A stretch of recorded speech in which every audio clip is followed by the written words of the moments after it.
ಪ್ರೀತಿಯ ವಿದ್ಯಾರ್ಥಿಗಳೇ, ಇವತ್ತು ನಾವು 10ನೇ ತರಗತಿ ಸಿರಿಗನ್ನಡ ಪಠ್ಯಪುಸ್ತಕದಿಂದ ಹಲಗಲಿ ಬೇಡರು ಈ ಪದ್ಯಭಾಗದ ಪ್ರಶ್ನೋತ್ತರಗಳನ್ನು ನೋಡೋಣ. ಕೊಟ್ಟಿರುವ ಪ್ರಶ್ನೆಗಳಿಗೆ ಒಂದು ವಾಕ್ಯದಲ್ಲಿ ಉತ್ತರಿಸಿ. ಮೊದಲನೇ ಪ್ರಶ್ನೆ, ಕುಂಪಣಿ ಸರಕಾರ ಹೊರಡಿಸಿದ ಆದೇಶ ಏನು? ಉತ್ತರ: ಸರ್ಕಾರದ ಅನುಮತಿ ಇರದೆ ಭಾರತೀಯರು ಶಸ್ತ್ರಾಸ್ತ್ರಗಳನ್ನು ಹೊಂದುವಂತಿಲ್ಲ ಮತ್ತು ತಮ್ಮಲ್ಲಿರುವ ಆಯುಧಗಳನ್ನು ಸರ್ಕಾರಕ್ಕೆ ಒಪ್ಪಿಸಬೇಕೆಂದು ಕುಂಪಣಿ ಸರಕಾರ ಆದೇಶ ಹೊರಡಿಸಿತು. ಎರಡನೆಯ ಪ್ರಶ್ನೆ, ಹಲಗಲಿಯ 4 ಪ್ರಮುಖರು ಯಾರು? ಉತ್ತರ: ಪೂಜೇರಿ ಹನುಮ, ಬ್ಯಾಡರ ಬಾಲ, ಜಡಗ ಮತ್ತು ರಾಮ ಈ 4 ಹಲಗಲಿಯ ಪ್ರಮುಖರು.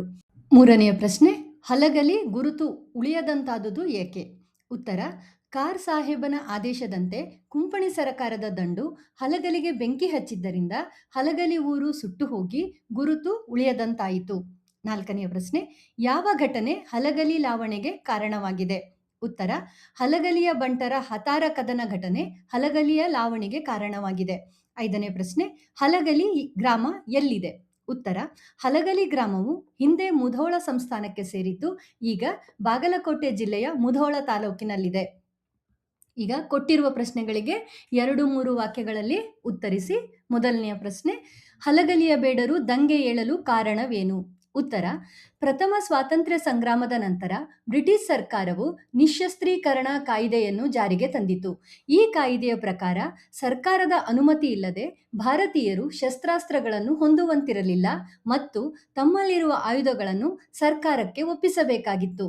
ಆಗ ಹಲಗಲಿಯ ಬೇಡರು ಯಾವುದೇ ಕಾರಣಕ್ಕೂ ನಮ್ಮ ಬಳಿ ಇರುವ ಆಯುಧಗಳನ್ನು ಸರಕಾರಕ್ಕೆ ಕೊಡಬಾರದು, ಹತಾರಗಳು ಹೋದರೆ ನಮ್ಮ ಜೀವವೇ ಹೋದಂತೆ ಎಂದು ತೀರ್ಮಾನಿಸಿದರು. ತಮ್ಮಲ್ಲಿರುವ ಆಯುಧಗಳನ್ನು ಸರ್ಕಾರಕ್ಕೆ ಕೊಡಲು ಒಪ್ಪದೆ ಹಲಗಲಿಯ ಬೇಡರು ದಂಗೆ ಎದ್ದರು. ಎರಡನೆಯ ಪ್ರಶ್ನೆ, ಹಲಗಲಿಗೆ ದಂಡು ಬರಲು ಕಾರಣವೇನು? ಉತ್ತರ: ಹಲಗಲಿಯ ಬೇಡರು ತಮ್ಮಲ್ಲಿರುವ ಆಯುಧಗಳನ್ನು ಸರಕಾರಕ್ಕೆ ಕೊಡಲೊಪ್ಪದೆ ದಂಗೆ ಎದ್ದರು. ಆಯುಧಗಳನ್ನು ಕೇಳಲು ಬಂದ ಕಾರಕೂನನ ಕೆನ್ನೆಗೆ ಹೊಡೆದು ಸಿಪಾಯಿಯನ್ನು ಕೊಂದರು. ಇದರಿಂದ ಕೋಪಗೊಂಡ ಅವರ ಸಾಹೇಬ ಕಳುಹಿಸಿದ ಅಶ್ವದಳದ ಮೇಲೂ ಸಿಡಿಲಿನಂತೆ ಗುಂಡಿನ ದಾಳಿ ನಡೆಸಿದರು. ಇದರಿಂದ ದಂಗಾದ ಅವರು ದಂಡನ್ನು ಕಳುಹಿಸುವಂತೆ ಸಾಹೇಬರಿಗೆ ಪತ್ರ ಬರೆದರು. ಹಲಗಲಿಯ ಬೇಡರ ದಂಗೆಯನ್ನು ಅಡಗಿಸಲು ಹಲಗಲಿಗೆ ದಂಡು ಬಂದಿತು. ಮೂರನೇ ಪ್ರಶ್ನೆ, ದಂಡು ಹಲಗಲಿಯ ಮೇಲೆ ಹೇಗೆ ದಾಳಿ ನಡೆಸಿತು? ಉತ್ತರ: ದಂಡಿನ ಸಿಪಾಯಿಗಳು ಹಲಗಲಿಯ ಬೇಡರನ್ನು ಬೆನ್ನು ಹತ್ತಿ ಹುಡುಕಿ ಕಡಿದರು. ಕರುಣೆ ಇಲ್ಲದಂತೆ ಗುಂಡು ಹಾರಿಸಿ ಕೊಂದರು. ಆಯುಧ ಒಪ್ಪಿಸುವಂತೆ ಹೇಳಿದ ಹೆಬಲಕ್ ಸಾಹೇಬನನ್ನು ಬೇಡರು ಗುಂಡು ಹೊಡೆದು ಸಾಯಿಸಿದರು. ಇದರಿಂದ ಕೋಪಗೊಂಡ ಇನ್ನೊಬ್ಬ ಅಧಿಕಾರಿ ಕಾರ್ ಸಾಹೇಬ ಊರನ್ನು ಲೂಟಿ ಮಾಡುವಂತೆ ಆದೇಶಿಸಿದನು. ಹನುಮ, ಬಾಲ, ಜಡಗ, ರಾಮ, ಭೀಮ ಮುಂತಾದ ವೀರರು ಹೋರಾಟದಲ್ಲಿ ಮಡಿದರು. ಊರಿಗೆ ನುಗ್ಗಿದ ದಂಡಿನವರು ಆಯುಧಗಳನ್ನು, ಆಹಾರವನ್ನು, ಪಾತ್ರೆ ಪಗಡೆಗಳನ್ನು, ಬೀಸುವ ಕಲ್ಲನ್ನು, ಹೆಂಗಸರ ಮೈಮೇಲಿನ ಮಂಗಳಸೂತ್ರಗಳನ್ನು ಲೂಟಿ ಮಾಡಿ ಊರನ್ನು ಸುಟ್ಟು ನಾಶ ಮಾಡಿದರು. ನಾಲ್ಕನೆಯ ಪ್ರಶ್ನೆ, ಲಾವಣಿಗಳನ್ನು ಏಕೆ ವೀರಗೀತೆಗಳು ಎನ್ನಲಾಗಿದೆ? ಉತ್ತರ: ಒಂದು ಘಟನೆಯನ್ನಾಧರಿಸಿ ಹಾಡಿನ ರೂಪದಲ್ಲಿ ಕಥನಾತ್ಮಕ ಶೈಲಿಯಲ್ಲಿ ರಚಿಸಿದ ಸಾಹಿತ್ಯವನ್ನು ಲಾವಣಿಗಳು ಎನ್ನುತ್ತಾರೆ. ಸಾಮಾನ್ಯವಾಗಿ ಲಾವಣಿಗಳು ವೀರತನ ಮತ್ತು ಸಾಹಸವನ್ನು ವರ್ಣಿಸುವುದರಿಂದ ಅವುಗಳನ್ನು ವೀರಗೀತೆಗಳು ಎಂದು ಕರೆಯುವುದು ವಾಡಿಕೆ. ಉದಾಹರಣೆಗೆ, ಹಲಗಲಿ ಬೇಡರ ಲಾವಣಿ ಕುಂಪಣಿ ಸರ್ಕಾರದ ವಿರುದ್ಧ ಹೋರಾಡಿದ ಹಲಗಲಿಯ ವೀರರ ಕುರಿತ ಲಾವಣಿಯಾಗಿದೆ. ಈಗ ಕೊಟ್ಟಿರುವ ಪ್ರಶ್ನೆಗಳಿಗೆ 8-10 ವಾಕ್ಯಗಳಲ್ಲಿ ಉತ್ತರಿಸಿ. ಮೊದಲನೆಯ ಪ್ರಶ್ನೆ, ಹಲಗಲಿ ದಂಗೆಗೆ ಕಾರಣವೇನು? ಸರಕಾರ ಅದನ್ನು ಹೇಗೆ ನಿಯಂತ್ರಿಸಿತು? ಉತ್ತರ: ಪ್ರಥಮ ಸ್ವಾತಂತ್ರ್ಯ ಸಂಗ್ರಾಮದ ನಂತರ ಬ್ರಿಟಿಷ್ ಸರ್ಕಾರವು ನಿಶ್ಶಸ್ತ್ರೀಕರಣ ಕಾಯ್ದೆಯನ್ನು ಜಾರಿಗೆ ತಂದಿತು. ಈ ಕಾಯ್ದೆಯ ಪ್ರಕಾರ ಸರ್ಕಾರದ ಅನುಮತಿ ಇಲ್ಲದೆ ಭಾರತೀಯರು ಶಸ್ತ್ರಾಸ್ತ್ರಗಳನ್ನು ಹೊಂದುವಂತಿರಲಿಲ್ಲ ಮತ್ತು ತಮ್ಮಲ್ಲಿರುವ ಆಯುಧಗಳನ್ನು ಸರ್ಕಾರಕ್ಕೆ ಒಪ್ಪಿಸಬೇಕಾಗಿತ್ತು. ಹಲಗಲಿಯ ಬೇಡರು ಹತಾರಗಳು ಹೋದರೆ ತಮ್ಮ ಜೀವವೇ ಹೋದಂತೆ ಎಂದು ತಿಳಿದಿದ್ದರು. ತಮ್ಮಲ್ಲಿರುವ ಆಯುಧಗಳನ್ನು ಸರ್ಕಾರಕ್ಕೆ ಕೊಡಲೊಪ್ಪದೆ ದಂಗೆ ಎದ್ದರು. ಸರಕಾರದ ಪರವಾಗಿ ಆಯುಧಗಳನ್ನು ಕೇಳಲು ಬಂದ ಕಾರಕೂನನ ಕೆನ್ನೆಗೆ ಹೊಡೆದು ಸಿಪಾಯಿಯನ್ನು ಕೊಂದರು. ಕುಂಪಣಿ ಸರ್ಕಾರ ಕಳುಹಿಸಿದ ಅಶ್ವಸೇನೆಯ ಮೇಲೆ ಗುಂಡಿನ ಮಳೆ ಸುರಿಸಿದರು. ದಂಗೆಯನ್ನು ನಿಯಂತ್ರಿಸಲು ಸರಕಾರ ದಂಡು ಕಳುಹಿಸಿತು. ದಂಡಿನ ಸಿಪಾಯಿಗಳು ಹಲಗಲಿಯ ಬೇಡರನ್ನು ಬೆನ್ನು ಹತ್ತಿ ಹುಡುಕಿ ಕಡಿದರು. ಕರುಣೆ ಇಲ್ಲದಂತೆ ಗುಂಡು ಹಾರಿಸಿ ಕೊಂದರು.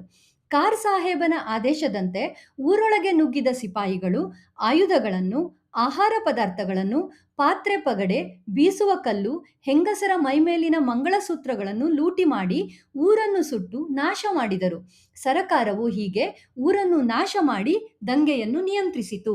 ಎರಡನೆಯ ಪ್ರಶ್ನೆ, ಹಲಗಲಿ ದಂಗೆಯ ಪರಿಣಾಮವೇನು? ಉತ್ತರ: ಪ್ರಥಮ ಸ್ವಾತಂತ್ರ್ಯ ಸಂಗ್ರಾಮದ ನಂತರ ಬ್ರಿಟಿಷ್ ಸರ್ಕಾರವು ನಿಶಸ್ತ್ರೀಕರಣ ಕಾಯಿದೆಯ ಮೂಲಕ ಭಾರತೀಯರ ಆಯುಧಗಳನ್ನು ಕಸಿದುಕೊಳ್ಳಲು ಆದೇಶಿಸಿತು. ಹಲಗಲಿಯ ಬೇಡರು ಇದನ್ನು ವಿರೋಧಿಸಿ ಕುಂಪಣಿ ಸರ್ಕಾರದ ವಿರುದ್ಧ ದಂಗೆ ಎದ್ದರು.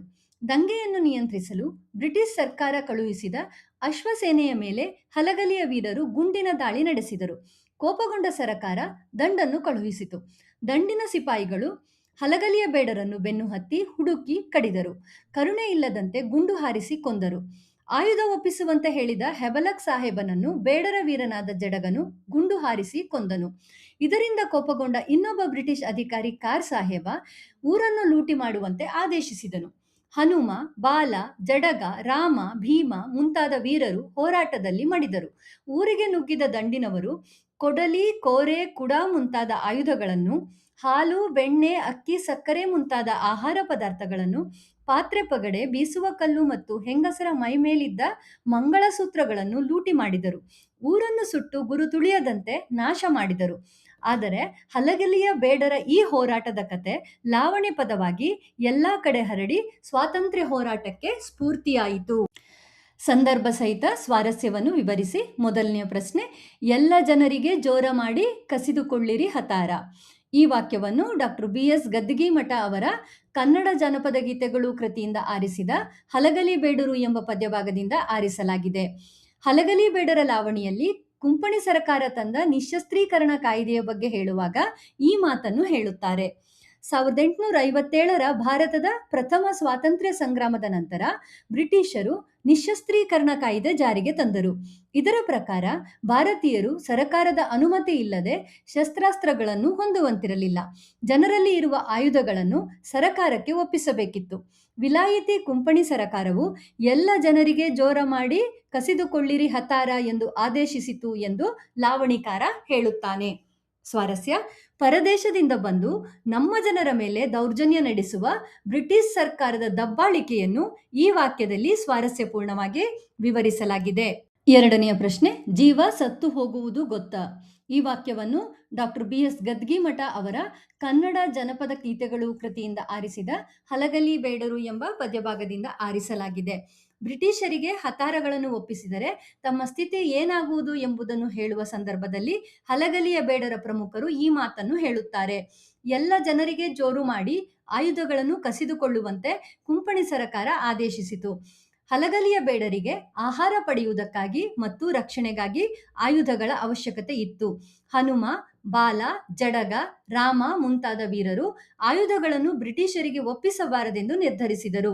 ಹತಾರ ಹೋದರೆ ಮತ್ತೆ ತಿರುಗಿಬಾರದು, ಜೀವ ಸತ್ತು ಹೋಗುವುದು ಗೊತ್ತಾ ಎನ್ನುತ್ತಾ ಅವರು ಬ್ರಿಟಿಷರ ವಿರುದ್ಧ ಹೋರಾಡುವ ತೀರ್ಮಾನವನ್ನು ಮಾಡಿದರು. ಸ್ವಾರಸ್ಯ: ಹಲಗಲಿಯ ಬೇಡರಿಗೆ ಆಯುಧಗಳು ಎಷ್ಟು ಮುಖ್ಯವಾಗಿದ್ದವು ಎಂಬುದನ್ನು ಈ ವಾಕ್ಯವು ಸ್ವಾರಸ್ಯಪೂರ್ಣವಾಗಿ ವಿವರಿಸುತ್ತದೆ. ಮೂರನೆಯ ಪ್ರಶ್ನೆ, ಹೊಡೆದರೋ ಗುಂಡ ಕರುಣ ಇಲ್ಲದಂಗ. ಈ ವಾಕ್ಯವನ್ನು ಡಾಕ್ಟರ್ BS ಗದ್ದಿಗೆಮಠ ಅವರ ಕನ್ನಡ ಜನಪದ ಗೀತೆಗಳು ಕೃತಿಯಿಂದ ಆರಿಸಿದ ಹಲಗಲಿ ಬೇಡರು ಎಂಬ ಪದ್ಯಭಾಗದಿಂದ ಆರಿಸಲಾಗಿದೆ. ಕುಂಪಣಿ ಸರಕಾರದ ದಂಡಿನಿಂದ ಹಲಗಲಿಯ ವೀರರ ಮೇಲಾದ ದಾಳಿಯನ್ನು ವಿವರಿಸುವಾಗ ಲಾವಣಿಕಾರ ಈ ಮಾತನ್ನು ಹೇಳುತ್ತಾನೆ. ಆಯುಧಗಳನ್ನು ಸರಕಾರಕ್ಕೆ ಒಪ್ಪಿಸಲು ಒಪ್ಪದೆ ದಂಗೆ ಎದ್ದ ಹಲಗಲಿಯ ವೀರರನ್ನು ಎದುರಿಸಲು ಸರಕಾರ ದಂಡನ್ನು ಕಳುಹಿಸಿತು. ದಂಡಿನ ಸಿಪಾಯಿಗಳು ಹಲಗಲಿಯ ಬೇಡರನ್ನು ಬೆನ್ನು ಹತ್ತಿ ಹುಡುಕಿ ಕಡಿದರು. ಕರುಣೆ ಇಲ್ಲದಂತೆ ಗುಂಡು ಹಾರಿಸಿ ಕೊಂದರು ಎನ್ನುವುದನ್ನು ಹಲಗಲಿ ಬೇಡರ ಲಾವಣಿಯಲ್ಲಿ ಈ ರೀತಿ ವರ್ಣಿಸಲಾಗಿದೆ. ಸ್ವಾರಸ್ಯ: ಸರಕಾರದ ದಂಡು ಕರುಣೆ ಇಲ್ಲದೆ ಹಲಗಲಿಯ ವೀರರ ಮೇಲೆ ಹೇಗೆ ದಾಳಿ ಮಾಡಿತು ಎನ್ನುವುದನ್ನು ಈ ವಾಕ್ಯದಲ್ಲಿ ಸ್ವಾರಸ್ಯಪೂರ್ಣವಾಗಿ ವಿವರಿಸಲಾಗಿದೆ. ನಾಲ್ಕನೆಯ ಪ್ರಶ್ನೆ, ಕೆಟ್ಟು ವರ್ಣಿಸಿ ಹೇಳಿದೆ ಕಂಡಷ್ಟು. ಈ ವಾಕ್ಯವನ್ನು ಡಾಕ್ಟರ್ BS ಗದ್ದಿಗೆಮಠ ಅವರ ಕನ್ನಡ ಜನಪದ ಗೀತೆಗಳು ಕೃತಿಯಿಂದ ಆರಿಸಿದ ಹಲಗಲಿ ಬೇಡರು ಎಂಬ ಪದ್ಯಭಾಗದಿಂದ ಆರಿಸಲಾಗಿದೆ. ಬ್ರಿಟಿಷರ ದಂಡಿನಿಂದ ಹಲಗಲಿ ಊರಿಗೆ ಬಂದ ದುಸ್ಥಿತಿಯನ್ನು ವರ್ಣಿಸುವ ಸಂದರ್ಭದಲ್ಲಿ ಲಾವಣಿಕಾರ ಈ ಮಾತನ್ನು ಹೇಳುತ್ತಾನೆ. ದಂಗೆಯನ್ನು ಅಡಗಿಸಲು ಬ್ರಿಟಿಷ್ ಸರ್ಕಾರ ಕಳುಹಿಸಿದ ದಂಡಿನೊಂದಿಗೆ ಹೋರಾಡಿ ಹಲಗಲಿಯ ವೀರರೆಲ್ಲ ಮಡಿದರು. ದಂಡು ಊರೊಳಗೆ ಪ್ರವೇಶಿಸಿ ಆಯುಧಗಳನ್ನು, ಆಹಾರ ಪದಾರ್ಥಗಳನ್ನು, ಪಾತ್ರೆ ಪಗಡೆ, ಬೀಸುವ ಕಲ್ಲು ಮತ್ತು ಹೆಂಗಸರ ಮೈಮೇಲಿನ ಮಂಗಳಸೂತ್ರಗಳನ್ನು ಲೂಟಿ ಮಾಡಿತು. ಸೈನಿಕರು ಹಲಗಲಿ ಊರಿಗೆ ಬೆಂಕಿ ಇಟ್ಟು ಗುರುತುಳಿಯದಂತೆ ಸುಟ್ಟು ಬೂದಿ ಮಾಡಿದರು. ಕುರ್ತಕೋಟಿಯ ಕಲ್ಮೇಶನ ದಯದಿಂದ ನಾನು ಕಂಡಷ್ಟನ್ನು ವರ್ಣಿಸಿದ್ದೇನೆ ಎಂದು ಲಾವಣಿಕಾರ ಹೇಳುತ್ತಾನೆ. ಸ್ವಾರಸ್ಯ: ಹಲಗಲಿಯ ಬೇಡರ ಮೇಲಾದ ದೌರ್ಜನ್ಯವನ್ನು ಕವಿ ಕಣ್ಣಿಗೆ ಕಟ್ಟುವಂತೆ ವರ್ಣಿಸಿರುವುದು ಈ ವಾಕ್ಯದ ಸ್ವಾರಸ್ಯವಾಗಿದೆ. ಈಗ ಬಿಟ್ಟ ಪದ ತುಂಬಿರಿ ಅಂತ ಇಲ್ಲಿ ಕೊಟ್ಟಿದ್ದಾರೆ. ಸರಿಯಾದ ಉತ್ತರವನ್ನ ನಾನು ಕೆಂಪು ಇಂಕಲ್ಲಿ, ರೆಡ್ ಇಂಕಲ್ಲಿ ಮಾರ್ಕ್ ಮಾಡಿದ್ದೀನಿ, ನೀವು ನೋಡ್ಕೊಳ್ಬಹುದು. ಆಮೇಲೆ ಭಾಷಾ ಚಟುವಟಿಕೆಯ ಕೆಲವು ಪ್ರಶ್ನೆಗಳಿವೆ. ಇಲ್ಲಿ ಪದಗಳನ್ನು ವಿಗ್ರಹಿಸಿ ಸಮಾಸವನ್ನು ಗುರುತಿಸಲಿಕ್ಕೆ ಹೇಳಿದ್ದಾರೆ. ಮುಂಗೈ ಅನ್ನುವ ಪದ, ಅದನ್ನು ಬಿಡಿಸೋದು ಹೇಗೆ? ಕೈಯ ಮುಂದು ಅಂತ ಬಿಡಿಸೋದು. ಇದು ಅಂಶಿ ಸಮಾಸ ಆಗಿದೆ. ಹಾಗೆ ನಡುರಾತ್ರಿ ಅಂತ ಕೊಟ್ಟಿದ್ದಾರೆ, ಅದನ್ನ ರಾತ್ರಿಯ ನಡು ಅಂತ ಬಿಡಿಸ್ಬೇಕು. ಇದು ಕೂಡ ಅಂಶಿ ಸಮಾಸ. ಮುಂದೆ ಹನುಮ, ಭೀಮ, ರಾಮ ಅಂತ ಕೊಟ್ಟಿದ್ದಾರೆ. ಇದು ಹನುಮನು ಪ್ಲಸ್ ಭೀಮನು ಪ್ಲಸ್ ರಾಮನು ಅಂತ ಆಗತ್ತೆ. ಇದು ದ್ವಂದ್ವ ಸಮಾಸ. ಮೋಸ ಮಾಡು ಅಂದ್ರೆ ಮೋಸವನ್ನು ಮಾಡು ಅಂತ ಆಗತ್ತೆ. ಇಲ್ಲಿ ಕ್ರಿಯಾಪದ ಮಾಡು ಅಂತ ಬಂದಿದೆ ಅಲ್ಲ, ಹಾಗಾಗಿ ಇದು ಕ್ರಿಯಾ ಸಮಾಸ ಆಗಿದೆ. ಈಗ ಇಲ್ಲಿ ಗ್ರಾಮ್ಯ ಪದಗಳಿಗೆ ಗ್ರಂಥಸ್ಥ ರೂಪ ಕೊಡಿ ಅಂತ ಹೇಳಿದ್ದಾರೆ. ನಾನು ಉತ್ತರಗಳನ್ನು ಕೊಟ್ಟಿದ್ದೀನಿ, ನೀವು ನೋಡ್ಕೊಳ್ಬಹುದು. ಹಾಗೆ ಇಲ್ಲಿ ಅಲಂಕಾರಗಳನ್ನ ಹೆಸರಿಸಿ ಸಮನ್ವಯ ಮಾಡಿ ಅಂತ ಹೇಳಿದ್ದಾರೆ. ಇವೆರಡು ಉಪಮಾಲಂಕಾರ ಆಗಿದೆ. ಯಾಕೆ ಅನ್ನುವ ವಿವರವನ್ನು ನಾನಿಲ್ಲಿ ಕೆಳಗಡೆ ಹೇಳಿದ್ದೀನಿ, ನೀವು ನೋಡ್ಕೊಳ್ಬಹುದು.